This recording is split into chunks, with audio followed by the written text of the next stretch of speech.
नमस्ते दोस्तों। तो स्वागत है हमारे YouTube channel Osho YouTube centre में। और आज की इस न्यू वीडियो सेशन में आप लोग को क्या है कि फिर से जीके जीएस का 75 जीके जीएस लाए हैं, जो कि एक न्यू सेट है। और यहाँ पर जो है आप लोग को आज का क्वेश्चन में ठीक लगा कर नहीं लाया हूँ, और क्योंकि आप लोग को थोड़ा प्रॉब्लम होता था कि आप लोग चाहते हैं कि देखें इनमें से आप कितना सही कर सकते हैं। तो आप लोग ज़रूरी देखिएगा 75 क्वेश्चन में आप लोग कितना सही जीके जीएस कर लेते हैं। उसके बाद अगर आप लोग का जो भी आएगा वो आप लोग कमेंट के बॉक्स में आप लोग डाल सकते हैं कि आप लोग 75 में कितना जीके जीएस सही किए हैं। और इससे पहले अगर आप लोग क्या कीजिएगा कि जैसे क्वेश्चन आ रहा है तो बिना टिक लगाए हुए देखा कीजिए क्वेश्चन, वीडियो को रोक दीजिए, उसके बाद उसको क्वेश्चन पर मनन कीजिए कि इसका आंसर क्या होना चाहिए। अगर हो रहा है तो ठीक है, अदरवाइज आप लोग आंसर देखें। ठीक, उसके बाद यहाँ पर जो भी क्वेश्चन है बहुत इंपॉर्टेंट है, और वीडियो को स्किप मत कीजिएगा, क्योंकि यहाँ पर एक क्वेश्चन के साथ आप लोग बहुत सारा ट्रिक के माध्यम से अदर क्वेश्चन भी कवर करते जाऊँगा। अगर आप लोग और भी वीडियो नहीं देखे हैं, जो कि आज हम लोग आप लोग को पता है 31वां सेट है, टोटल 30 सेट हम लोग कर लिए हैं। और आप लोग न्यू है तो यहाँ पर तो टोटल आप लोग सेट देख सकते हैं, आप लोग को प्ले लिस्ट में मिल जाएगा। तो आप लोग अगर ये टोटल सेट कर लीजिएगा तो उसमें बहुत सारा जीके जीएस कवर किया गया है, तो आप लोग को पकड़ बहुत अच्छा बन जाएगा जीके जीएस में, खास करके बिहार एसएससी एग्जाम के लिए। और अब जो भी वीडियो बनाता हूँ उसका पीडीएफ आप लोग को प्रोवाइड कर दिया जाता है टेलीग्राम ग्रुप में। और बिहार एसएससी से संबंधित जो भी नोटिफिकेशन आते रहेगा, उससे संबंधित जो नोटिफिकेशन रहेगा आप लोग को बिहार एसएससी के इस ग्रुप में मिल जाएगा। तो आप लोग टेलीग्राम ग्रुप ज्वाइन कर लीजिएगा, जो कि आप लोग को इस वीडियो के डिस्क्रिप्शन में वो लिंक मिल जाएगा टेलीग्राम ग्रुप का, तो वहाँ से आप लोग ज्वाइन कर लीजिएगा। और उसके बाद चलिए हम लोग आज से प्रश्न देखना स्टार्ट करते हैं। तो यहाँ पर हमारा फर्स्ट क्वेश्चन है यहाँ पर कि सम्राट शाह आलम द्वितीय ने ईस्ट इंडिया कंपनी को बंगाल, बिहार, उड़ीसा की दीवानी कब प्रदान की थी। तो जैसे कि आप लोग को पता है कि 1764 ईस्वी में बक्सर का युद्ध हुआ था। तो 1764 ईस्वी में जब बक्सर का युद्ध हुआ था, उस समय जो बंगाल का गवर्नर था वो कौन थे, रॉबर्ट क्लाइव जी थे। तो उस टाइम जो 1764 का युद्ध, जो बक्सर का युद्ध हुआ था, उस टाइम जो बंगाल के गवर्नर था वो रॉबर्ट क्लाइव था। तो रॉबर्ट क्लाइव ने क्या कहते हैं, शाह आलम द्वितीय के साथ इलाहाबाद की संधि की थी, जो कि प्रथम इलाहाबाद का संधि किया था। इसके स्वरूप क्या हुआ था कि बिहार, उड़ीसा और बंगाल का जो है दीवानी प्रदान कर दिया था किसको, अंग्रेज को, मतलब प्रदान। तो ये जो पहला जो इलाहाबाद की संधि वो कब हुआ था, ये हुआ था 12 अगस्त 1765 ईस्वी को। तो ऑप्शन नंबर सी प्रश्न का राइट आंसर हो जाएगा। 12 अगस्त 1765 को जो है वो इलाहाबाद की पहली संधि हुई था। और इसी में क्या हुआ था कि रॉबर्ट क्लाइव जो गवर्नर थे बिहार को, उसे क्या हुआ था कि बंगाल, बिहार और उड़ीसा की दीवानी प्रदान कर दिया गया था। नेक्स्ट प्रश्न यहाँ पर आ जाता है प्रश्न संख्या 2, और इसमें आप लोग को पूछा जा रहा है कि निम्नलिखित में से किसे भारतीय पत्रकारिता का राजकुमार कहा जाता है। तो भारतीय पत्रकारिता का राजकुमार जो है वो कहा जाता है क्रिस्टो दास पाल को। तो ऑप्शन नंबर डी प्रश्न का राइट आंसर हो जाएगा। क्रिस्टो दास पाल को जो है वो क्या कहा जाता है, भारतीय पत्रकारिता का राजकुमार कहा जाता है। तो इसे भी आप लोग याद रखेंगे, भारतीय पत्रकारिता का राजकुमार हो गया क्रिस्टो दास पाल। और आप लोग को बता दूं कि क्रिस्टो दास पाल जो है वो 1861 ईस्वी में क्या हुआ था कि ये हिंदू पेट्रियट के संपादक बने थे। किसका संपादक, हिंदू पेट्रियट के संपादक बने थे। कौन, क्रिस्टो दास पाल 1861 ईस्वी में। तो इसे भी आप लोग याद रखेंगे। नेक्स्ट प्रश्न यहाँ पर है कि लॉर्ड डलहौजी की हड़प नीति के अंतर्गत निम्नलिखित में से सर्वप्रथम किस राज्य का विलय हुआ था। तो ये हड़प नीति, जिसको हम लोग डॉक्ट्रिन ऑफ लैप्स कहते हैं, और इसे हम लोग क्या कहते हैं, तो इसे हम लोग और कहते हैं कि व्यपगत का सिद्धांत कहते हैं। तो हड़प नीति कहिए या व्यपगत का सिद्धांत कहिए या फिर डॉक्ट्रिन ऑफ लैप्स कहिए, ये तीनों एक ही चीज़ है। और इसका जो शुरुआत किया गया था वो लॉर्ड डलहौजी के द्वारा लगाया गया था, ये लाया गया था नीति। तो हड़प नीति किसके द्वारा लाया गया था, लॉर्ड डलहौजी के द्वारा लाया गया था। और कहा रहा है कि इसके फलस्वरूप क्या हुआ था कि सर्वप्रथम किस राज्य का विलय हुआ था। हड़प नीति में क्या होता था कि दूसरे मतलब राज्य को हड़प लेता था कौन, ये जो ईस्ट इंडिया कंपनी था, जो अंग्रेज के शासक थे ये सब। तो हड़प नीति के फलस्वरूप पहला कौन सा राज्य हुआ था जिसका विलय हुआ था। तो आप लोग को बता दूं कि ये पहला राज्य तो सतारा है, जिसका विलय कब हुआ था, इसका विलय हुआ था 1848 ईस्वी में। और इसमें जो भी राज्य विलय हुआ है हड़प नीति के तहत, उसका आप लोग को ट्रिक जो है स्क्रीन पे दिख रहा होगा। और इस ट्रिक के माध्यम से आप लोग एक क्रम से सभी का क्या कर सकते हैं, याद रख सकते हैं कि लॉर्ड डलहौजी ने हड़प नीति के फलस्वरूप कौन कौन से राज्य को कब क्या क्या मतलब मिला लिया है अपने मतलब क्या कहते हैं हक में ले लिया है। तो आप लोग इसे याद रखें, जैसे कि आप लोग को ट्रिक वहाँ पर दिख रहा हो कि सारा जात संभाल बटऊ झगड़ा ना कर अब। तो ये ट्रिक है हमारा। तो सारा से हो गया सतारा, जो कि 1848 में विलय कर लिया गया था। उसके बाद जैतपुर देखेंगे, जैतपुर 1849 ईस्वी में, फिर संबलपुर 1849 ईस्वी में, बघाट हो गया 1850 ईस्वी में, उदयपुर हो गया 1852 ईस्वी में, और झांसी 1853 ईस्वी, फिर नागपुर 1854 ईस्वी, और करौली हो गया 1855 ईस्वी, और फिर अवध हो गया 1856 ईस्वी। तो ये था क्रम किसका, ये जो मतलब विलय हुआ था अंग्रेजों के द्वारा व्यवगत सिद्धांत के द्वारा। तो ये क्रम आप लोग याद रखिए और ये ट्रिक भी आप लोग याद रख लीजिएगा। तो हम लोग नेक्स्ट प्रश्न की ओर बढ़ते हैं। तो नेक्स्ट प्रश्न यहाँ पर आता है कि पुस्तक ए नेशन इन मेकिंग किसके द्वारा लिखी गई थी। तो ए नेशन इन मेकिंग जो पुस्तक है ये किसके द्वारा लिखी गई थी। तो ये लिखा गया था सुरेंद्र नाथ बनर्जी के द्वारा। तो ऑप्शन नंबर डी प्रश्न का राइट आंसर हो जाएगा, सुरेंद्र नाथ बनर्जी के द्वारा ए नेशन इन मेकिंग पुस्तक लिखा गया था। और आप लोग याद रखेंगे द बंगाली नामक समाचार पत्र का प्रकाशन भी किसके द्वारा किया गया था, सुरेंद्र नाथ बनर्जी के द्वारा किया गया था। किसका, द बंगाली नामक समाचार पत्र का। नेक्स्ट प्रश्न यहाँ पर आ जाता है प्रश्न संख्या 5। और इस प्रश्न में आप लोग पूछा रहा है किस आंदोलन से पूर्व गांधी जी ने कहा था मैंने रोटी मांगी थी बदले में मुझे पत्थर मिला। तो किस आंदोलन के पूर्व महात्मा गांधी ने यह कहा था। तो आप लोग बता दूं ये कहा गया था सविनय अवज्ञा आंदोलन के पूर्व। तो ये इसलिए कहा गया था कि इस सविनय अवज्ञा आंदोलन के तहत महात्मा गांधी जो है वायसराय इरविन से 11 सूत्री की मांग किया था, जो कि उसके द्वारा क्या कर दिया, नज़रअंदाज कर दिया गया था। इसी के फलस्वरूप जो है महात्मा गांधी ने यह कहा था कि मैंने रोटी मांगी थी बदले मुझे पत्थर मिला। तो इसे भी आप लोग याद रखेंगे। नेक्स्ट प्रश्न यहाँ पर आता है 6 नंबर की, जिया तरंग आंदोलन का प्रारंभ कहाँ हुआ था।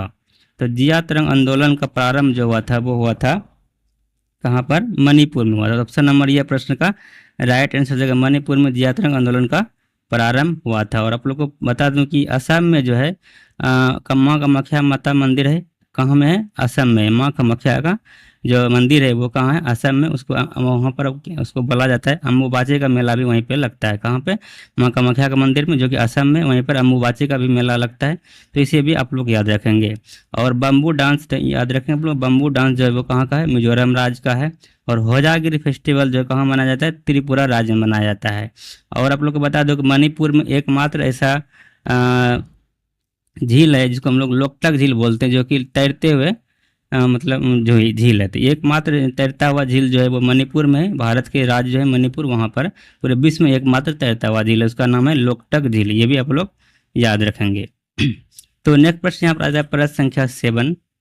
और इसमें आप लोग को पूछा जा रहा है प्रश्न संख्या 7 में कि मुसलमानों में शिक्षा प्रसार के लिए बिहार के किस जिले में 1872 ईस्वी में साइंटिफिक सोसाइटी का गठन किया गया था। तो ये कब किया गया था, 1872 ईस्वी में किया गया था साइंटिफिक सोसाइटी का गठन। और बिहार के किस जिले में किया गया था, ऐसा मतलब ये बताना। तो आप लोग बता दूं ये जो साइंटिफिक सोसाइटी का स्थापना 1872 ईस्वी में किया गया था, ये किया गया था इमाद अली खां के द्वारा। किसके द्वारा, इमाद अली खां के द्वारा किया गया था। और ये मुजफ्फरपुर में किया गया था। ठीक है, तो इसे आप लोग याद रखेंगे। 1872 ईस्वी में साइंटिफिक सोसाइटी का स्थापना किया गया था इमाद अली खां के द्वारा मुजफ्फरपुर में। किस लिए किया गया था, तो ये मुसलमानों में शिक्षा प्रसार के लिए किया गया था। तो इसे भी आप लोग याद रखेंगे। और आप लोग को बता दूं कि ये पटना जो है वो किस नदी के किनारे बसा है, ये भी पूछा जाता है। तो ये पटना जो है वो गंगा नदी के किनारे है। और ये गंगा नदी के बसा हुआ सबसे बड़ा जिला है, कौन सा, पटना जिला है। तो ये भी पूछा जाता है कि गंगा नदी के किनारे बसा हुआ सबसे बड़ा जिला कौन सा है, तो यही पटना जिला है। तो नेक्स्ट प्रश्न यहाँ पर आ जाता है प्रश्न संख्या 8। और इसमें आप लोग को पूछा जा रहा है कि पटना युवक संघ की स्थापना किस वर्ष हुई थी। तो पटना युवक संघ की स्थापना जो है वो कब हुई थी, ये बताना है। तो इसका जो राइट आंसर हो जाएगा वो हो जाएगा 1927 ईस्वी, ऑप्शन नंबर सी। तो पटना युवक संघ की स्थापना किस वर्ष हुआ था, तो 1927 ईस्वी में हुआ था। और आप लोग को बता दूं कि पटना का जो हाई कोर्ट है, उच्च न्यायालय, इसका स्थापना कब हुआ था, 1916 ईस्वी में हुआ था। किसका, पटना का हाई कोर्ट का। पटना हाई कोर्ट याद रखें आप लोग 1916 ईस्वी में। और एक प्रश्न बार बार पूछा जाता है कि पटना यूनिवर्सिटी जो है, पटना यूनिवर्सिटी, इसका स्थापना कब हुआ था। तो इसका किया गया था 1917 ईस्वी में। याद रखें आप लोग, पटना यूनिवर्सिटी जो है इसका स्थापना जो किया था 1917 ईस्वी में। तो आप लोग यहाँ पर 3 क्वेश्चन याद रखेंगे। सबसे पहले तो कि पटना युवक संघ का स्थापना 1927 ईस्वी में। पटना हाई कोर्ट का स्थापना 1916 ईस्वी में, और पटना यूनिवर्सिटी अभी जस्ट बताया 1917 ईस्वी में।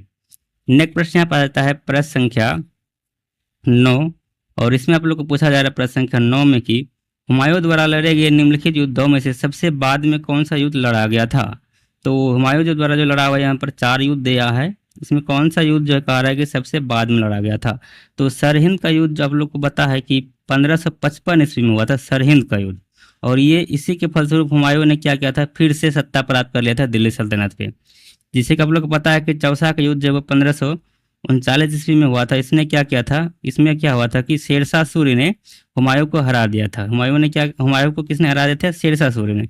फिर कन्नौज, जिसको हम लोग बेलग्राम का युद्ध भी कहते हैं, ये हुआ था 1540 ईस्वी में, ठीक है। तो 1540 ईस्वी में हो गया कन्नौज या बेलग्राम का युद्ध, और इसमें क्या हुआ था कि शेरशाह सूरी ने हुमायूं को पूर्णतः पराजित कर दिया था और उसको क्या किया था, दिल्ली से बेदखल कर दिया था। तो ये हो गया 1540 ईस्वी में कन्नौज या बेलग्राम की युद्ध हो गया। चौसा का 1539 ईस्वी में। फिर देवरा का युद्ध में क्या हुआ था, देवरा का युद्ध हुआ था 1531 ईस्वी में। इसे भी आप लोग याद रखें, 1531 ईस्वी में देवरा का युद्ध हुआ था, और इसमें क्या हुआ था कि हुमायूं ने अफगानों को हराया था। तो ये हो गया। फिर लास्ट जो यहाँ पर 1555 ईस्वी यहाँ पर सरहिंद का युद्ध हो जाएगा। तो यहाँ पर प्रश्न में पूछा जा रहा था कि कौन सा युद्ध बाद में लड़ा गया था, ये हो जाएगा सरहिंद का युद्ध। ऑप्शन नंबर डी प्रश्न का राइट आंसर हो जाएगा। तो नेक्स्ट प्रश्न अपने यहाँ पर आ जाएगा प्रश्न संख्या 10, और इसमें आप लोग को पूछा जा रहा है कि आदि ग्रंथ अथवा गुरु ग्रंथ साहिब का संकलन निम्नलिखित में से किसने किया था। तो आदि ग्रंथ, जिसको हम लोग गुरु ग्रंथ भी कहते हैं, इसका संकलन जो है वो किसके द्वारा किया गया था। तो इसका जो राइट आंसर हो जाएगा वो हो जाएगा गुरु अर्जुन देव। तो ऑप्शन नंबर डी प्रश्न का राइट आंसर होगा गुरु अर्जुन देव के द्वारा ही आदि ग्रंथ अथवा गुरु ग्रंथ का संकलन किया गया था। और ये आप लोग याद रखें, गुरु अर्जुन देव जो वो सिखों के 5वें गुरु थे, और तेग बहादुर जी थे ये सिखों के कौन से गुरु थे, 9वें गुरु थे। और याद रखें आप लोग, गुरु नानक देव जो सिख के प्रथम गुरु थे, प्रथम गुरु था, और इसने ही लंगर प्रथा का शुरुआत किया था। तो लंगर प्रथा की शुरुआत सिख धर्म के जो पहले गुरु थे वो गुरु नानक के द्वारा किया गया था। और खालसा पंथ का आविष्कार आप लोग को ये जो 10वां गुरु है, और यही जो है वो सिख धर्म के सिख गुरु जो है अंतिम सिख गुरु है गुरु गोविंद सिंह, और ये 10वां गुरु है। तो इसी के द्वारा खालसा पंथ का आविष्कार किया गया था, शुरुआत किया गया था। वो कब किया गया था, 1699 ईस्वी में इसने खालसा पंथ का शुरुआत किया था, आविष्कार किया था। और आप लोग को बता दें, पाहुल प्रणाली की शुरुआत जो है वो गुरु गोविंद सिंह के द्वारा ही किया गया था। इसे भी आप लोग याद रख लेंगे। और अगर आप लोग गुरु अर्जुन देव की घटना के बारे में जानेंगे तो बड़ी अजीब लगेगा कि ऐसा कैसे हो सकता है, कि जैसे कि आप लोग को पता है कि गुरु अर्जुन देव जो है वो पहला मतलब ये सिख गुरु है जो कि किसके हाथों, मुगल के हाथों जो है वह शहीद हुआ था। ये पहला सिख गुरु जो है गुरु अर्जुन देव, जो कि मुगलों के हाथों से शहीद हुआ था। तो आप लोग को बता दूं कि गुरु अर्जुन देव जो इसका कार्यकाल था, उस टाइम जो मुगल शासक था वो जहांगीर था, और जहांगीर का एक बेटा था खुसरो।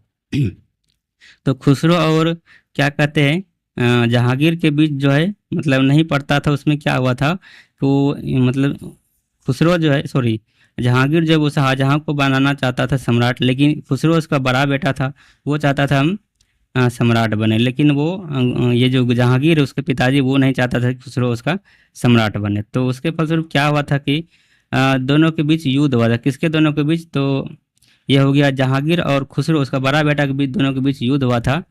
तो युद्ध के फलस्वरूप जहांगीर ने तो जीत लिया था, मतलब उसके बड़े बेटे जो खुसरो था उसको हरा दिया था। तो वो खुसरो को मतलब हरा कर बाहर कर देते देश से, मतलब अपने राज्य से। तो खुसरो जो है अर्जुन देव के शरण में गया था, वहाँ पर इसको क्या किया था, आशीर्वाद दिया था। गुरु अर्जुन देव ने ही खुसरो को आशीर्वाद दिया था, ऐसा कहा जाता है। उसके बाद फिर क्या हुआ कि जब पता चला जहांगीर को कि उसको बेटा जो खुसरो था उसको अर्जुन देव के द्वारा आशीर्वाद दिया गया था, तो क्या किया कि इसको मतलब गिरफ्तार करने का आदेश दे दिया जहांगीर के द्वारा। किसको, गुरु अर्जुन देव को। तो गुरु अर्जुन देव को जो है वो गिरफ्तार कर लिया गया। उसके बाद इसको बहुत कष्ट वाला मतलब वो दिया, दंड दिया, जिसके फलस्वरूप क्या गया उसका गुरु अर्जुन देव क्या हुआ था, वहीं पर शहीद हो गया था। तो कौन सा कष्ट वाला जो इसको दंड दिया गया था वो आप लोग को बता दूंगा। जिससे कि यहाँ पर बहुत मतलब अजीब लगेगा सुनने में कि ऐसा दंड भी दिया जाता है। तो क्या क्या था गुरु अर्जुन देव को जहांगीर के द्वारा की, एक गर्म तवे मतलब नीचे से जो हम लोग रोटी बनाते हैं तो तवा में नीचे से आग मारता है, तो वही आग मतलब क्या हुआ था, आग आग लगा हुआ था और ऊपर में तवा रखा हुआ था। तो उसी गर्म तवे पर गुरु अर्जुन देव को बैठा दिया गया था, और ऊपर से जब गर्म बालू का जो गर्म बालू क्या हुआ रहता है, बहुत गर्म था, उसको ऊपर से डालते थे गुरु अर्जुन देव के द्वारा। तो इसी असहाय मतलब क्या कहते हैं, दर्द के कारण गुरु अर्जुन देव का मृत्यु हो गया। तो ये इसका कुछ कहानी टाइप का था, इसको मतलब ये एक सच्ची घटना है कि गुरु अर्जुन देव के बारे में। तो ये आप लोग को बता दिया हूँ, तो अच्छी तरीके से आप लोग इस कहानी के बारे में समझे होंगे, और क्या हुआ था इसके बारे में ये भी आप लोग अच्छी तरीके से समझ लेंगे। तो हम लोग नेक्स्ट प्रश्न की ओर बढ़ेंगे। नेक्स्ट प्रश्न यहाँ पे 11 नंबर प्रश्न है कि निम्न में से किस हड़प्पाई स्थल से एक उन्नत जल प्रबंधन का साक्ष्य प्राप्त हुआ है। तो कहाँ से एक उन्नत जल प्रबंधन का साक्ष्य प्राप्त हुआ है, तो आप लोग बता दूं ये प्राप्त हुआ है धौलावीरा से। तो ऑप्शन नंबर बी प्रश्न का राइट आंसर होगा धौलावीरा से। हाल ही में क्या हुआ था, उन्नत जल प्रबंधन का साक्ष्य मिला था। और आप लोग बता दूं कि जो जो ये सिंधु घाटी सभ्यता है, इसका बंदरगाह के नाम से जाना जाता है, वो कौन सा, तो ये लोथल बंदरगाह के नाम से जाना था। ये जो है अपना स्थल है सिंधु घाटी सभ्यता की, ये बंदरगाह ही था सिंधु घाटी सभ्यता का समय लोथल। तो इसे अभी आप लोग याद रखें। और लोथल जो है गुजरात में, और ये भोगवा नदी के किनारे बसा हुआ है। नेक्स्ट प्रश्न यहाँ पर है प्रश्न संख्या 12, और इसमें आप लोग को पूछा जा रहा है प्रश्न संख्या 12 में कि निम्नलिखित में से किसने समुद्रगुप्त को भारत का नेपोलियन कहा था। तो समुद्रगुप्त को भारत का नेपोलियन कहा गया था किसके द्वारा, तो ये कहा गया था विंसेंट स्मिथ के द्वारा। किसके द्वारा, विंसेंट स्मिथ के द्वारा। तो ऑप्शन नंबर सी प्रश्न का राइट आंसर हो जाएगा। नेक्स्ट प्रश्न यहाँ पर आता है कि निम्नलिखित मुकदमाओं में से कौन सा कथन असत्य है, इनमें से कौन सा कथन असत्य है ये बताना है। तो पहला कथन है कि बौद्ध धर्म में आत्मा की मान्यता नहीं है। तो ये तो सत्य है, उसमें आत्मा का मान्यता नहीं होता है। बौद्ध धर्म में पुनर्जन्म की मान्यता है, ये भी सत्य है। बौद्ध धर्म में संघ के में प्रस्ताव में के पीठ को बौद्ध धर्म में संघ में प्रस्ताव के पाठ को अनुशासन कहा जाता था, ये भी सही है। बौद्ध धर्म में संघ की सदस्यता राजा के सेवक, चोर, दास एवं रोगी व्यक्तियों को भी प्रदान की जाती थी, ये बात गलत है। तो आप लोग को बता दूं कि बौद्ध धर्म में जो है वो सेवक, चोर, दास, रोगियों ये सब को जो प्रवेश है वो वर्जित था ना। यहाँ पर कहा रहा है कि प्रदान की जाती थी व्यक्तियों को सदस्यता, लेकिन ये बात क्या है, गलत है। इसे वर्जित था उसके बौद्ध धर्म में। तो इसे आप लोग याद रखेंगे। तो ऑप्शन नंबर डी प्रश्न का राइट आंसर हो जाएगा। नेक्स्ट प्रश्न पर प्रश्न संख्या 14 की संविधान सभा की अंतिम बैठक निम्न में से कब हुई थी। तो ये हुआ था संविधान सभा की अंतिम बैठक 24 जनवरी 1950 ईस्वी को। और आप लोग को बता दूं कि जो संविधान जो पूरा निर्माण हुआ बनकर तैयार हुआ था वो कब हुआ था, तो 26 नवंबर 1949 को संविधान बनकर तैयार हो गया था। नेक्स्ट प्रश्न पर आता है प्रश्न संख्या 15 की लोकसभा में कितनी सीटें अनुसूचित जाति और अनुसूचित जनजाति प्रतिनिधियों के लिए आरक्षित है। तो टोटल सीटें 131 है, जिसमें कि आप लोग को बता दूं कि 131 सीट में 84 सीट जो है वो 80 के लिए है, और इसमें से आप लोग को बता दूं 47 सीट जो है वो एसटी के लिए। तो 80 टोटल मिलाकर कितना सीट हो गया, 80 को हम लोग अनुसूचित जाति बोलते हैं और 80 को अनुसूचित जनजाति बोलते हैं। तो 80 में हो गया 84 सीट और 80 को हो गया 47 सीट, टोटल जोड़िएगा तो 131 सीट हो जाएगा। ठीक है, तो इसे आप लोग याद रखेंगे कि ये प्रश्न आप लोग अलग अलग भी पूछा जा सकता है कि सिर्फ अनुसूचित मतलब जाति में कितना मतलब सीट है, तो ये भी पूछा जा सकता है। और ये भी पूछा जा सकता है कि सिर्फ अनुसूचित जनजाति में कितना सीट है, तो इसे भी आप लोग याद रखेंगे अलग अलग। और टोटल 131 आई। और आप लोग को बता दूं कि लोकसभा में टोटल कितने सीटें हैं। तो लोकसभा में अभी टोटल 543 सीटें हो गया। पहले तो 545 था, अब हो गया है 543। क्यों, तो जैसे कि आप लोग को पता है कि जो एंग्लो इंडियन है जो मनोनीत किया जाता था, 2 एंग्लो इंडियन, वो अब हट गया है लोकसभा से 104वां संविधान संशोधन से। तो अब एंग्लो इंडियन को मनोनीत नहीं किया जाता है, तो अब टोटल घट के 543 सीट हो गया। इन्हीं में से 84 सीट 80 के लिए है और 47 सीट एसटी के लिए है। तो इसे भी आप लोग याद रखिएगा। नेक्स्ट प्रश्न यहाँ पर आता है राष्ट्रीय पेंशन प्रणाली एनपीएस निजी क्षेत्र के अंतर्गत एनपीएस से जुड़ने की अधिकतम आयु निम्नलिखित में से कौन सी है। तो पहले जो इसका अधिकतम आयु था वो 60 वर्ष है, लेकिन अब हो गया है 65 वर्ष। ऑप्शन नंबर सी प्रश्न का राइट आंसर हो जाएगा। नेक्स्ट प्रश्न यहाँ पर आता है प्रश्न संख्या 17 और इसमें पूछा जा रहा है कि निम्नलिखित में से कौन सा एक पंचशील का सिद्धांत नहीं था। तो इनमें से कौन पंचशील का सिद्धांत नहीं था। तो यहाँ पर शांतिपूर्ण सह अस्तित्व ये पंचशील का सिद्धांत है। और जैसे कि आप लोग को पता है कि पंचशील सिद्धांत जो है वो किसके किसके बीच हुआ था। तो पंचशील समझौता आप लोग को बता दूं ये हुआ था भारत और चीन के बीच, और ये हुआ था 29 अप्रैल 1954 ईस्वी में। कब हुआ था? 29 अप्रैल 1954 ईस्वी में पंचशील समझौता हुआ था, और ये भारत और चीन के बीच हुआ था। तो इसमें 5 मतलब शब्द दिया गया था, जो कि इसी के लिए हम लोग इसको पंचशील कहा जाता है। तो 5 जो सिद्धांत था वो कौन कौन सा सिद्धांत था, तो आप लोग बता दूं कि पहला सिद्धांत था कि वो क्या करेंगे, एक दूसरे के क्षेत्रों की अखंडता और संप्रभुता का क्या करेंगे, पारस्परिक सम्मान करेंगे। तो यही है यहाँ पर कि क्षेत्रीय अखंडता के लिए पारस्परिक सम्मान, तो ये हो गया। फिर शांतिपूर्ण सह अस्तित्व रखेंगे, ये भी है। आंतरिक मामलों में हस्तक्षेप, मतलब आंतरिक मामले में अपने देश में क्या कर रहे हैं वो अपने देश में क्या कर रहे हैं उसमें हस्तक्षेप कोई नहीं करेंगे। और था इसमें कि एक दूसरे पर आक्रमण नहीं करना, ये भी सिद्धांत था। और था कि परस्पर सहयोग एवं लाभ को बढ़ावा देना, ये पंचशील समझौता था। लेकिन इसमें नाभिकीय निवारण जो है ये वाला सिद्धांत नहीं था। तो ऑप्शन नंबर 17 का सी प्रश्न का राइट आंसर हो जाएगा। तो इसे भी आप लोग याद रखेंगे। तो नेक्स्ट प्रश्न हम लोग बढ़ेंगे। नेक्स्ट प्रश्न आ जाता है यहाँ पर प्रश्न संख्या 18, और इसमें आप लोग पर पूछा जा रहा है कि संविधान सभा के उपाध्यक्ष कौन थे। तो संविधान सभा को उपाध्यक्ष पूछा जा रहा है, तो आप लोग को डायरेक्ट अध्यक्ष या उपाध्यक्ष पूछा जाता है, आप लोग को जवाब देना है किसका, जो अस्थाई अध्यक्ष था, अस्थाई उपाध्यक्ष उसका जवाब देना, ना कि अस्थाई ब्लॉक। अगर अस्थाई पूछना रहेगा तो वो आपको अस्थाई उपाध्यक्ष या अध्यक्ष पूछेगा।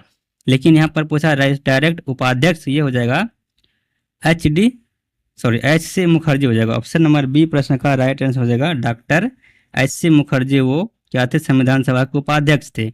और संविधान सभा के अध्यक्ष जो थे वो कौन थे? डॉक्टर राजेंद्र प्रसाद जी थे। और सच्चिदानंद सिन्हा जो है वो संविधान सभा के वो अस्थाई अध्यक्ष थे। ये भी आप लोग याद रखेंगे। नेक्स्ट प्रश्न यहाँ पर प्रश्न संख्या 19, इसमें पूछा जाएगा केंद्रीय और प्रांतीय विधान परिषदों में सदस्यों को अनुपूरक प्रश्न पूछने का अधिकार किस अधिनियम के माध्यम से मिला है। तो ये मिला है भारत परिषद अधिनियम 1919 के तहत, 1909 के तहत। और आप लोग को बता दूं कि ये जो है इसी को हम लोग मार्ले मिंटो सुधार अधिनियम भी कहते हैं। मार्ले मिंटो सुधार अधिनियम, तो इसी के नाम से जाना जाता है किसको? भारत परिषद अधिनियम 1909 को। और इसी के तहत यहाँ पर जो प्रश्न पूछा गया था ये इसका राइट आंसर हो जाएगा। नेक्स्ट प्रश्न यहाँ पर जाएगा 20 नंबर प्रश्न, और इसमें आप लोग पूछा जा रहा है कि संसद सदस्यों की निर्हता या फिर अयोग्यता के प्रश्न पर निर्णय लेता है। तो कौन लेता है? ये लेता है भारतीय निर्वाचन आयोग। किसके परामर्श पे? तो राष्ट्रपति के परामर्श से।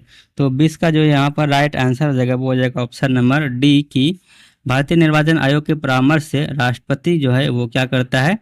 संसद का योग्यता के प्रश्न पर निर्णय लेता है। तो ऑप्शन नंबर डी प्रश्न का राइट आंसर हो जाएगा।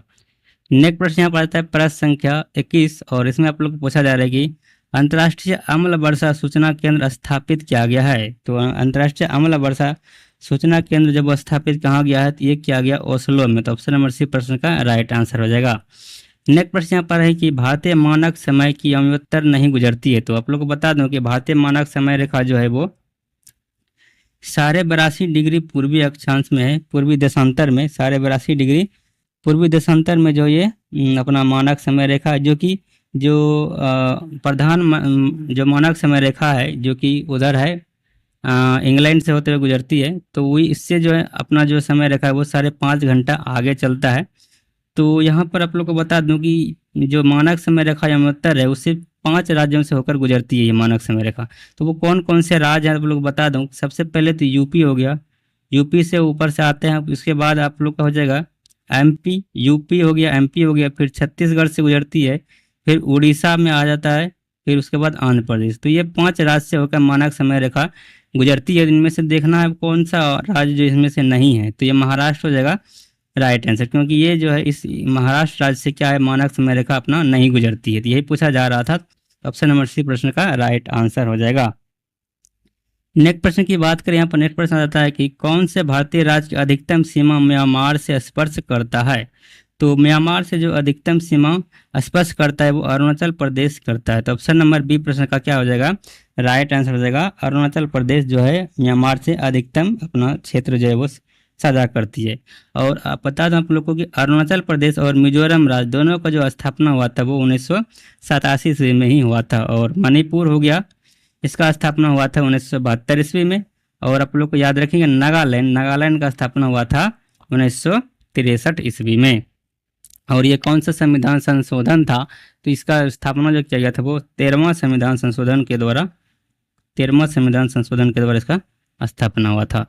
नेक्स्ट प्रश्न यहाँ पाया जाता है कि प्रश्न संख्या 24 की निम्नलिखित में से दक्षिण भारत की सबसे ऊंची चोटी कौन सी है। तो दक्षिण भारत की सबसे ऊंची चोटी जो है वो अनाईमुडी है, और ये केरल स्थित, केरल राज्य में स्थित है। ऑप्शन नंबर ये प्रश्न का राइट आंसर हो जाएगा। और आप लोग को बता दूं कि नीलगिरी का सबसे ऊंचा चोटी जो है वो दोदा बेटा चोटी है, इसे भी आप लोग याद रखेंगे। नेक्स्ट प्रश्न यहाँ पर प्रश्न संख्या 25 की मंदाकिनी नदी किस जल प्रवाह अथवा मुख्य नदी से संबंधित है। तो ये अलकनंदा से संबंधित है। ऑप्शन नंबर ये प्रश्न का राइट आंसर हो जाएगा। आप लोग को बता दूं कि मंदाकिनी नदी जो अलकनंदा से मिलती है वो कहाँ मिलती है, ये रुद्रप्रयाग स्थान पर मिलता है, तो इसे भी आप लोग याद रखेंगे। नेक्स्ट प्रश्न यहाँ पर प्रश्न संख्या 26, और इसमें आप लोग को पूछा जा रहा है प्रश्न संख्या 26 में कि निम्नलिखित में से कौन सा जलप्रपात नर्मदा नदी पर नहीं है। तो कौन सा जलप्रपात नर्मदा नदी पर नहीं है, तो ये है भालकुंड। बाकी बात कपिल धारा हो गया, दूध धारा हो गया, भेड़घाट हो गया, भेड़ाघाट हो गया, ये सभी जो है जलप्रपात नर्मदा नदी पर स्थित है। लेकिन भालकुंड जो है जलप्रपात, भालकुंड जलप्रपात जो है नर्मदा नदी पर ना स्थित होकर किस पे स्थित है, ये बीना नदी पर स्थित है। किस नदी पर है, बीना नदी पर स्थित है, इसे भी आप लोग याद रख लेंगे। भालकुंड जो है वो बीना नदी पर स्थित है। नेक्स्ट प्रश्न यहाँ पर आता है प्रश्न संख्या 27, और इसमें आप लोग को पूछा जा रहा है प्रश्न संख्या 27 में कि कौन सा राज्य भाखड़ा नंगल परियोजना से जल प्राप्त करता है। तो ये प्राप्त करता है हरियाणा हो गया, पंजाब और राजस्थान। हरियाणा, पंजाब और राजस्थान, ये तीनों राज्य भाखड़ा नंगल परियोजना से जल प्राप्त करता है। तो ऑप्शन नंबर सी प्रश्न का राइट आंसर हो जाएगा। नेक्स्ट प्रश्न यहाँ पाया जाता है कि भारत में आर्थिक उदारीकरण शुरू हुआ था, कब हुआ था ये शुरू, तो ये शुरू हुआ था 28 का जो है वो क्या हो जाएगा, राइट आंसर वो हो जाएगा ए, क्योंकि यहाँ पर औद्योगिक लाइसेंस में वास्तविक बदलाव के साथ ही शुरू हुआ था। याद रखें आप लोग, औद्योगिक लाइसेंस नीति में वास्तविक बदलाव के साथ जो है भारत में आर्थिक उदारीकरण का शुरू हुआ था। तो ऑप्शन नंबर यह प्रश्न का राइट आंसर हो जाएगा। नेक्स्ट प्रश्न यहाँ पर आ जाता है प्रश्न संख्या 29 के नीचे दिए गए क्रेडिट रेटिंग एजेंसी पर विचार कीजिए तथा उन्हें काल क्रमानुसार व्यवस्थित कीजिए। जैसे काल क्रमानुसार स्थापना के अनुसार इसको क्या करना है, सजाना है। तो क्रिसिल का स्थापना जो हुआ था, आप लोग याद रखेंगे, क्रिसिल का स्थापना 1987 ईस्वी में किया गया था। और ICRA का स्थापना जो हुआ था वो हुआ था 1991 ईस्वी में। और केयर का बात करें तो केयर का स्थापना हुआ था 1993 ईस्वी में। तो यहाँ पर क्रम के अनुसार देखें तो पहले 3 हो जाएगा, फिर 2, फिर 1 हो जाएगा। तो यहाँ पर देख रहे हैं ऑप्शन नंबर ये प्रश्न का राइट आंसर हो जाएगा 2, 3, 2 और 1, क्योंकि यहाँ पर आप लोग इसका स्थापना वर्ष देख सकते हैं, इसके अनुसार क्रम से आप लोग सजा सकते हैं। नेक्स्ट प्रश्न पर प्रश्न संख्या 30 के निम्नलिखित युग्मों में से कौन सा सही सुमेलित नहीं है। इनमें से कौन सा सही सुमेलित नहीं है, तो पहला है यहाँ पर गोस्वामी समिति औद्योगिक रुग्णता की समस्या, तो ये सही है। फिर यहाँ पर जानकी रमन समिति शेयर घोटाले की जांच पड़ताल से, ये भी सही है। मल्होत्रा समिति जो बीमा में क्षेत्र में सुधार है, तो ये भी सही है। तारोपार समिति बैंकों में ग्राहक सेवा, ये गलत दिया गया है। तो ऑप्शन नंबर डी प्रश्न का राइट आंसर हो जाएगा, क्योंकि तारोपार समिति जो है ये संबंधित है पूंजीगत खाते में रुपये की परिवर्तनीयता पर सलाह हेतु। ठीक है, तो इसका गठन जो हुआ था किस लिए हुआ था, तारोपार समिति का जो गठन हुआ था वो हुआ था पूंजीगत खाते में रुपये की परिवर्तनीयता पर सलाह हेतु हुआ था। ठीक, इसे भी आप लोग याद रखेंगे। नेक्स्ट प्रश्न है कि भारत में तृतीयक क्षेत्र में सम्मिलित नहीं है, इनमें से कौन सा जो है भारत में तृतीयक क्षेत्र में सम्मिलित नहीं है। तो यहाँ पर जैसे कि आप लोग दिख रहा है कि एक में व्यापार और परिवहन, व्यापार और परिवहन जो तृतीयक क्षेत्र में है ये सही है। यहाँ पर नेक्स्ट आ जाता है कि परिवर्तन एवं संचार बैंकिंग बीमा, तो ये भी क्या है, तृतीय क्षेत्र से संबंधित है। लेकिन वानिकी और मत्स्यिकी की बात करें तो ये तृतीय क्षेत्र से न संबंधित होकर ये प्राथमिक क्षेत्र से संबंधित है। तो यहाँ पर देखें पूछा जा रहा है कि तृतीय क्षेत्र में सम्मिलित नहीं है, तो ये केवल 3 जो है वो तृतीय क्षेत्र में सम्मिलित नहीं है, इसलिए ऑप्शन है इसका राइट आंसर है ऑप्शन नंबर डी, केवल 3। नेक्स्ट प्रश्न यहाँ पर आ जाता है कि प्रश्न संख्या 32 की, इसमें पूछा जा रहा है आप लोग को प्रश्न संख्या 32 में कि भारत सरकार की राजकोषीय नीति निम्न में से कौन एक उद्देश्य नहीं है? तो इनमें से कौन एक उद्देश्य नहीं है राजकोषीय नीति का? तब लोग बता दूं कि इसका जो राइट आंसर हो जाएगा वो हो जाएगा ऑप्शन नंबर सी, अंतर्राज्यीय व्यापार नियमन। तो ये भारत सरकार की राजकोषीय नीति का उद्देश्य नहीं है, इसलिए ऑप्शन नंबर सी प्रश्न का राइट आंसर हो जाएगा। उसके बाद जो उद्देश्य यहाँ पर पूर्ण रोजगार हो गया, मूल्य स्थिरता हो गया, जन धन आय का न्यायोचित वितरण, ये सभी जो है वो राजकोषीय नीति का एक उद्देश्य है।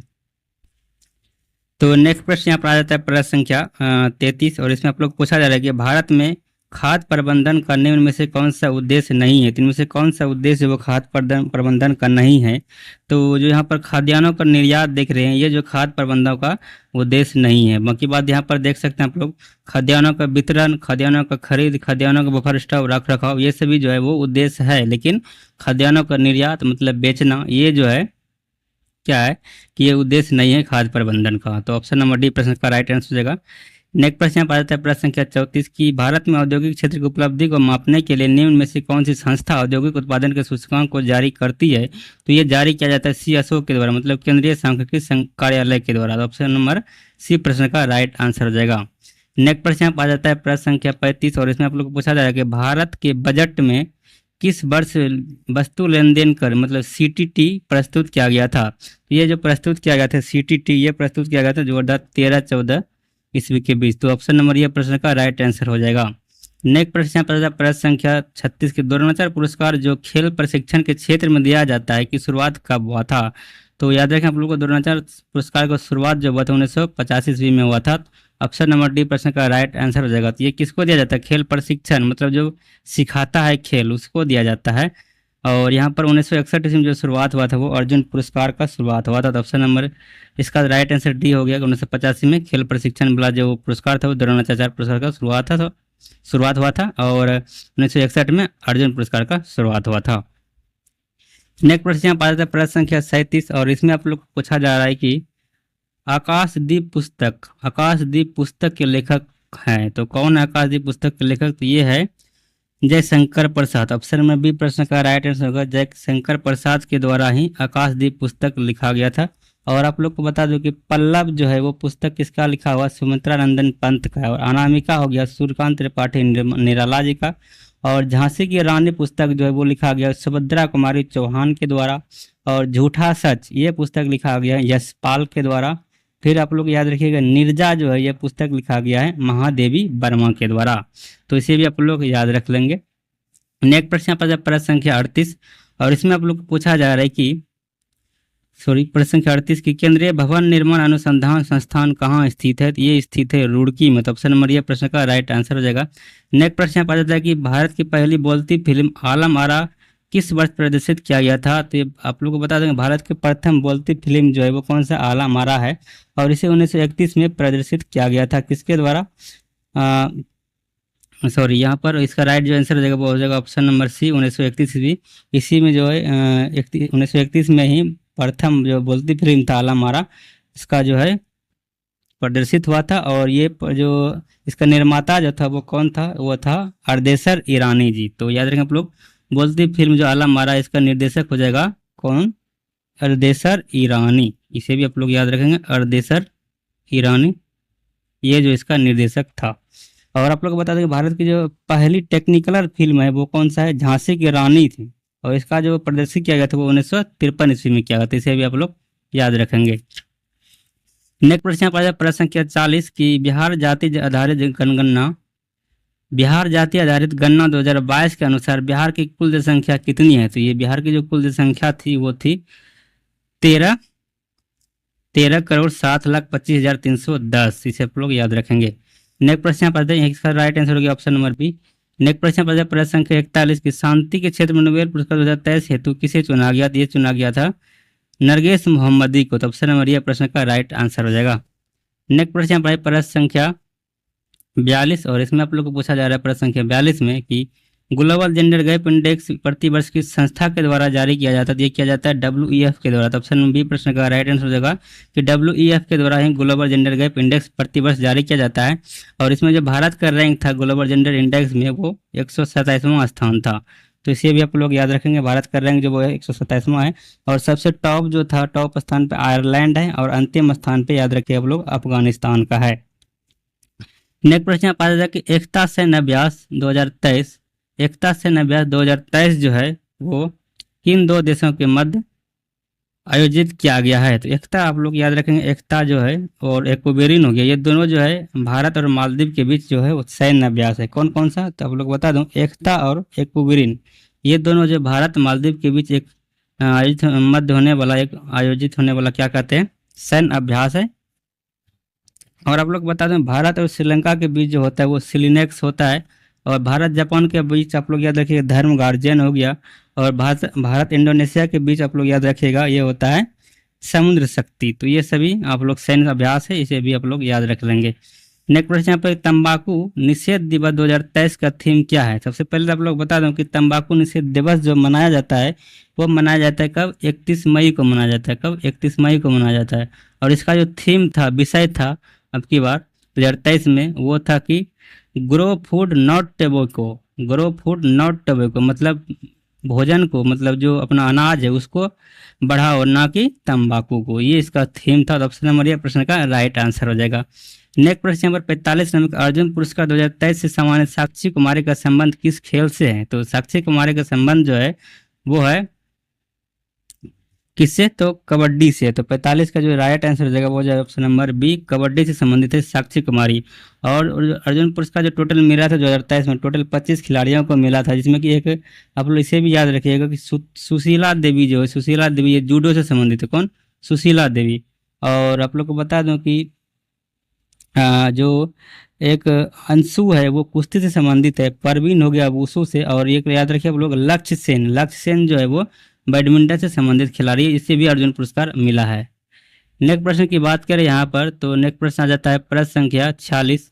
और इसमें आप लोग पूछा जा रहा है कि 19वां G20 सम्मेलन का आयोजन कहाँ किया जाएगा? तो ये किया जाएगा ब्राजील में। तो ऑप्शन नंबर बी प्रश्न का राइट आंसर होगा ब्राजील। नेक्स्ट प्रश्न पर 47 नंबर के, ऑस्ट्रेलिया ओपन 2023 का महिला खिताब के कल किसने जीता था?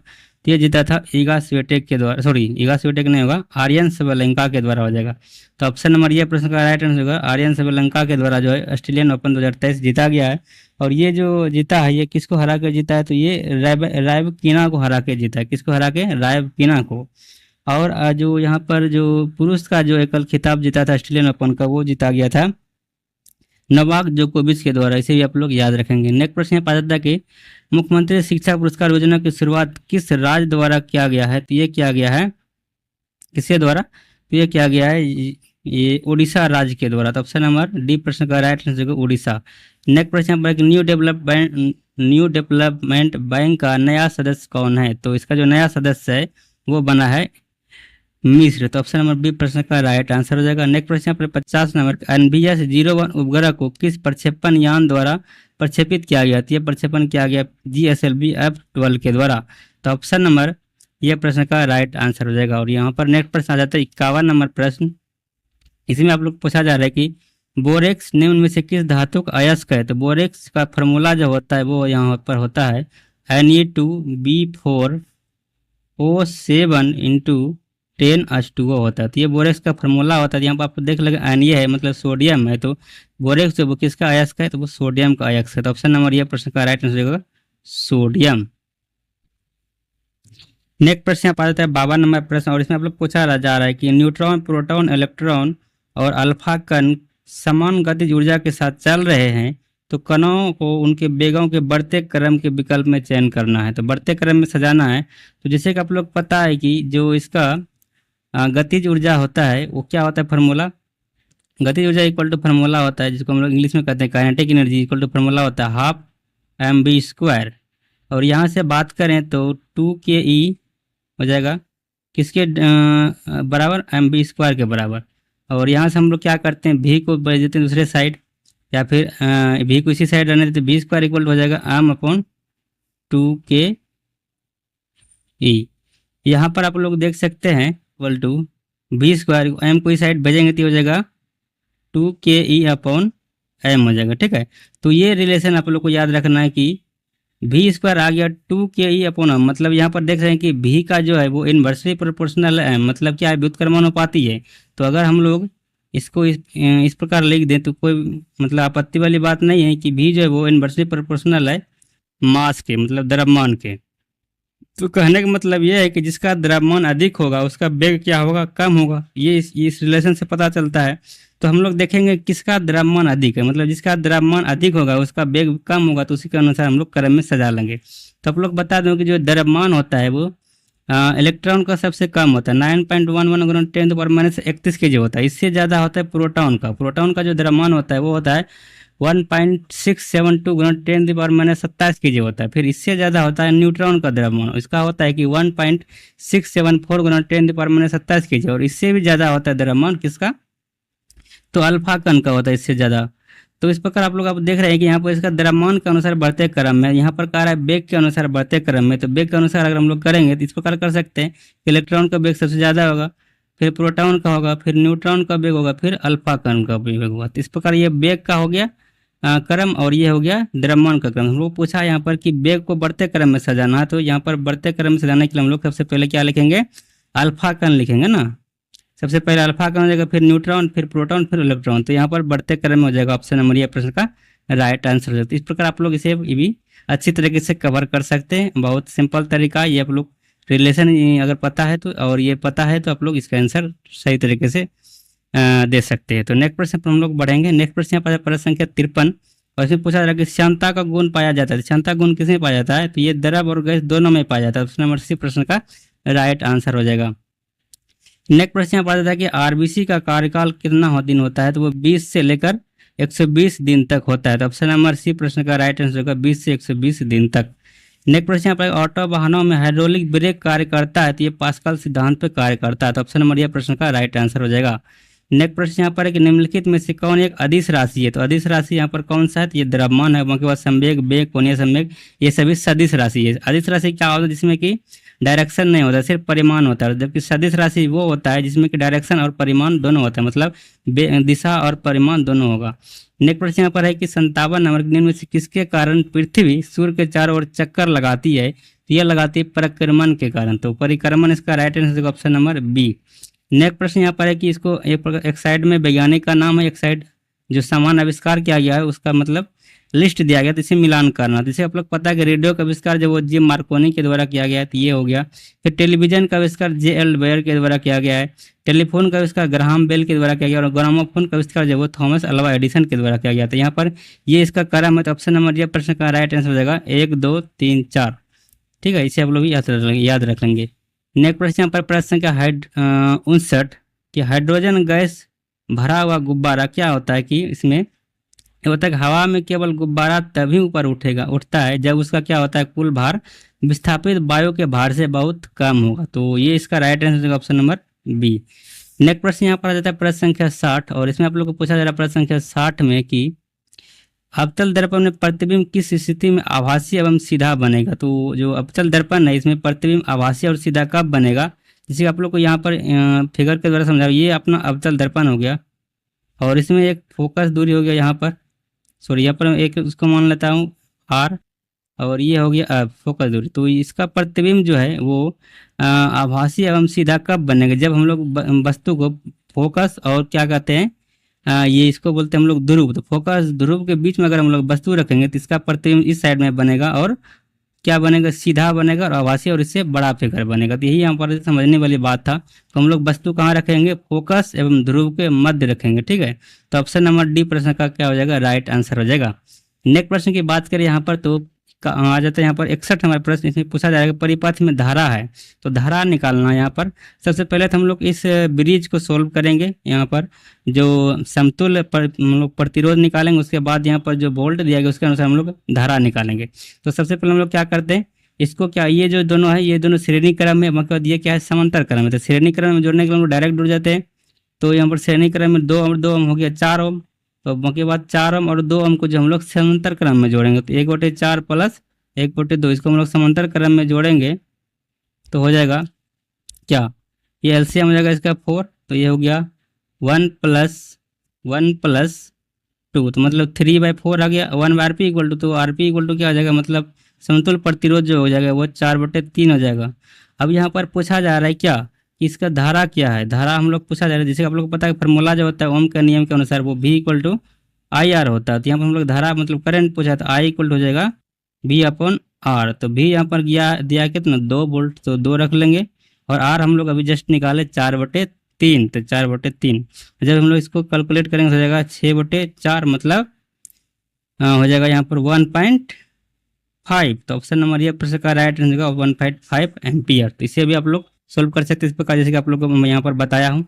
नेक्स्ट प्रश्न पर प्रश्न संख्या 62 कि मोमबत्ती की हवा में जलने पर बनने वाला उत्पाद नहीं है, तो कौन सा उत्पाद जो मोमबत्ती के जलने से नहीं बनता है? ये नाइट्रोजन नहीं बनता। तो ऑप्शन नंबर ये प्रश्न का राइट आंसर हो जाएगा। बाकी बाद यहाँ पर कार्बन मोनोऑक्साइड ये बनता है, कार्बन डाइऑक्साइड भी बनता है, और कालिख के रूप में कार्बन, ये सभी बनता है।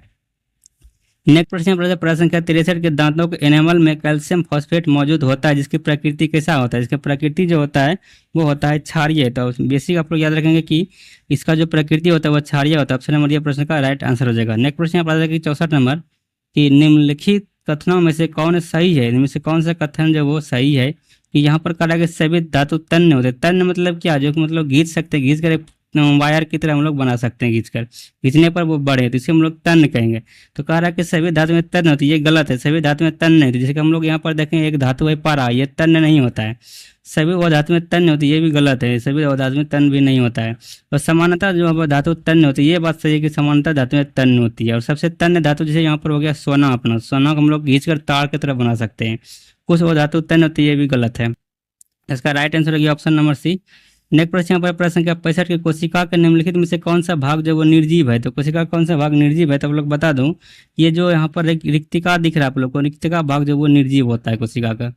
नेक्स्ट प्रश्न यहाँ पर प्रश्न संख्या 66 निम्नलिखित में से किसे कोशिका के कोशिका द्रव का भाग नहीं माना जाता? जैसे नाभिक, जो यहाँ पर नाभिक को नहीं माना जाता कोशिका द्रव का भाग। ऑप्शन नंबर बी प्रश्न का राइट आंसर हो जाएगा। नेक्स्ट प्रश्न पर प्रश्न संख्या 67 और इसमें पूछा जा रहा है आप लोगों की धमनी, आर्टरी और सिरा, जिसको हम लोग वेन कहते हैं, में रक्त का पीएच मान क्या होता है? तो इसमें रक्त में क्या होता है कि एक रक्त के परिवहन के लिए एक धमनी होता है और एक सिरा होता है। इसमें रक्त का पीएच मान पूछा जा रहा है। तो यहाँ पर आप लोग को बता दूं कि जो इसका राइट आंसर हो जाएगा वो हो जाएगा ऑप्शन नंबर इसका राइट आंसर होगा सी। क्योंकि यहाँ पर आप लोग देख रहा हो कि सिरा में क्या होता है कि ये रक्त का पीएच मान अधिक होता है, जबकि धमनी में क्या होता है पीएच मान कम होता है। मतलब क्या होता है, थोड़ा अम्लीय प्रतीक होगा, लेकिन सीरा में अधिक होता है पीएच मतलब थोड़ा क्षारीय प्रतीक मतलब होगा। तो ये इसका आप लोग याद रखिएगा, right answer option number C हो जाएगा। अब हम लोग नेक्स्ट प्रश्न की ओर बढ़ेंगे। 67 तक प्रश्न हो गया अपना। नेक्स्ट प्रश्न पर आ जाता है प्रश्न संख्या 68 और इसमें आप लोग को पूछा जा रहा है कि प्रश्न संख्या 68 में कि निम्नलिखित में से कौन सी वास्तविक रूप से मछली है? तो इनमें कौन सा जो वास्तविक रूप से मछली है? तो वो स्टार फिश तो नहीं है, जेली फिश भी नहीं है, डॉग फिश भी नहीं है, समुद्री घोड़ा जो एक वास्तविक रूप से मछली। इसलिए ऑप्शन नंबर डी प्रश्न का राइट आंसर क्या हो जाएगा? समुद्री घोड़ा। और यहाँ पर देख सकते हैं अक्सर जो फिश लगा हुआ है राष्ट्र में वो मछली नहीं रहता है, इसे भी आप लोग याद रख लेंगे। नेक्स्ट प्रश्न यहाँ पर प्रश्न संख्या 69 की जंपिंग जीन के सिद्धांत का प्रतिपादन किसने किया था? तो जंपिंग जीन सिद्धांत का प्रतिपादन जो किया गया था वो बारबरा मैक्लिंटांक के द्वारा किया गया था। ऑप्शन नंबर सी प्रश्न का राइट आंसर का क्या? बारबरा मैक्लिंटांक। नेक्स्ट प्रश्न प्रश्न संख्या 70 और इसमें आप लोग को पूछा जा रहा है कि 70 में कि मानव शरीर में पाए जाने वाला तत्व का सही क्रम क्या है? तो इसका सही क्रम जो वो ऑप्शन नंबर ये है प्रश्न का राइट आंसर। जैसे कि ऑक्सीजन यहाँ पर है, ऑक्सीजन जो मानव शरीर में लगभग 65% पाया जाता है। फिर कार्बन की बात करें तो ये कार्बन हो गया 18%। फिर हाइड्रोजन की बात करें तो हाइड्रोजन हो जाएगा 10%। और यहाँ पर नाइट्रोजन की बात करें तो नाइट्रोजन जो है वो लगभग 3% पाया जाता है। और इस प्रकार कैल्शियम की बात करें तो कैल्शियम 1.4% पाया जाता है। ये क्रम हो गया कि मानव शरीर में सबसे ज़्यादा कौन सा तत्व पाया जाता है, तो वो हो जाएगा ऑक्सीजन हो जाएगा। ठीक है, तो ऑप्शन नंबर ये प्रश्न का राइट आंसर हो जाएगा। नेक्स्ट प्रश्न यहाँ पर है प्रश्न संख्या 71 की। इसमें पूछा जा रहा है आप लोग को कि निम्नलिखित में से कौन सा युग्म पादप हार्मोन के संबंध में सही सुमेलित नहीं है? इनमें से कौन सा जो है सही सुमेलित नहीं है? तो यहाँ पर कह रहा है ऑक्सीजन एक फल पकाने वाला हार्मोन से, यही गलत है क्योंकि ऑक्सीजन एक फल पकाने वाला हार्मोन नहीं है, ये एक वृद्धि हार्मोन है। तो ऑप्शन नंबर यही प्रश्न का राइट आंसर, क्योंकि ये सुमेलित नहीं है। फल पकाने वाला जो एक गैस होता है प्राकृतिक रूप से वो होता है एथिलीन गैस, ये भी आप लोग याद रखेंगे क्या? एथिलीन। और यहाँ पर जो आप लोग को बता दूं जो नेक्स्ट प्रश्न यहाँ पर आ जाएगा कि रासायनिक परिवर्तन में शामिल है, तो कौन इसमें रासायनिक परिवर्तन है? तो जो रासायनिक परिवर्तन में क्या होता है, अवशोषण के फलस्वरूप ऊर्जा मुक्ति होता है। तो ये इसका राइट आंसर होगा ऑप्शन नंबर सी। और यहाँ पर नेक्स्ट प्रश्न आ जाता है प्रश्न क्या 73 की, जंग एक मिश्रण है, जंग वो किसका किसका मिश्रण है? तो आप लोग बता दूं, जंग जो है वो Fe2O3 और FeOH का होल 3 का क्या है, जंग एक मिश्रण है। तो इसे भी आप लोग याद रखें, जंग का मिश्रण कौन कौन किसका किसका मिश्रण है? ये Fe2O3 और FeOH का होल थ्राइस, मतलब इसका क्या है, एक मिश्रण है। नेक्स्ट प्रश्न, स्मॉग किसका उदाहरण? तो स्मॉग जो है वो आप लोग याद रखिएगा, ये इस उदाहरण है हवा में बिखरा हुआ धुआं और पानी का उदाहरण है स्मॉग। तो ऑप्शन नंबर डी प्रश्न का राइट आंसर रहेगा, स्मॉग जो हवा में बिखरा हुआ धुआं और पानी का एक उदाहरण है। नेक्स्ट प्रश्न यहाँ पर 75 नंबर और यह प्रश्न जो है आज की वीडियो का लास्ट प्रश्न होगा, क्योंकि यहाँ पर सिर्फ जीके जैसे हम लोग कवर कर रहे हैं। इनमें से कौन सा विद्युत का सर्वोत्तम चालक है? तो विद्युत का सर्वोत्तम चालक जो होता है समुद्री जल होता है, अकॉर्डिंग टू ऑप्शन। अगर ऐसे कहेगा तो चांदी हो जाता है, ठीक है। तो ऑप्शन के अनुसार यहाँ पर समुद्री जल जो है सबसे अधिक विद्युत का चालक है। तो ऑप्शन नंबर सी प्रश्न का राइट आंसर हो जाएगा। तो आशा करते हैं ये 75 प्रश्न आप लोग को बहुत अच्छी तरीके से समझ में आएगा और अच्छा लगा होगा वीडियो। तो वीडियो अच्छा लगा तो प्लीज़ वीडियो को लाइक कर दीजिएगा और दोस्तों को भी शेयर कर दीजिएगा। और अगर आप हमारे चैनल पर नहीं हो तो प्लीज़ चैनल को सब्सक्राइब करके हमारा मेंबर बन जाइएगा, ताकि और जो भी वीडियो बन मतलब इसके संबंधित जो भी नोटिफिकेशन आएगा या फिर जो भी बताने वाला बात होगा वो आप लोग को वीडियो के माध्यम से बताऊंगा। बाकी बाद आप लोग टेलीग्राम ग्रुप ज्वाइन कर लीजिए, वहाँ भी आप लोग को नोटिफिकेशन वगैरह जो भी मिलेगा मेरा ऐसे से रिलेटेड वो आप लोग को भेज दिया करूँगा। तो धन्यवाद हमारे वीडियो देखने के लिए, मिलेंगे नेक्स्ट वीडियो में, तब तक के लिए बाय बाय, टेक केयर।